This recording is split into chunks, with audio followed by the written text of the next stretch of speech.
The fugitive behind one of America's most notorious bank robberies has been identified after a 52-year search.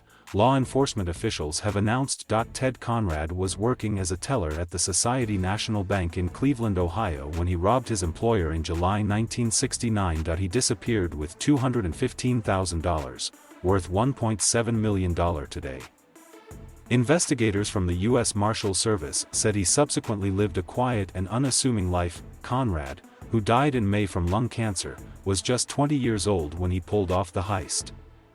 He reportedly took advantage of the bank's lackluster security, walking out with the money stuffed into a brown paper bag as the branch closed on a Friday evening.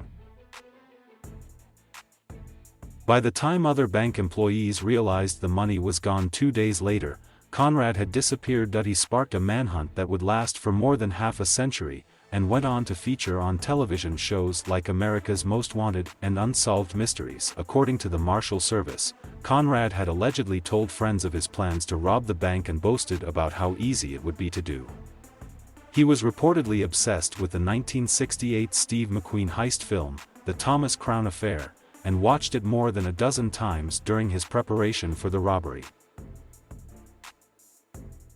Marshals say that after his disappearance, Conrad changed his name to Thomas Randall and fled to Washington, D.C. and Los Angeles, before eventually settling in a Boston suburb around 1,000 kilometers away from the scene of the crime. Investigators say he subsequently lived a quiet and unassuming life, and the New York Times reported that he had spent the past 40 years working as a golf professional and at a used car dealership. The case remained cold for decades before investigators, alerted by the appearance of Randall's obituary in a newspaper, were able to match papers he had filed during the 1960s with documents Randall had completed more recently. Ironically, this included papers from Randall's bankruptcy case in a Boston court in 2014. Marshal Peter Elliott was one of the lead investigators on the case. He inherited it from his father John, who had been obsessed with finding out what became of the daring thief. "My father never stopped searching for Conrad and always wanted closure up until his death in 2020," Mr. Elliott said.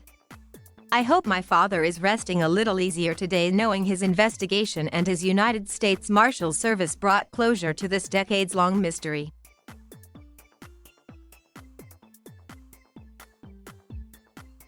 Thank you for watching.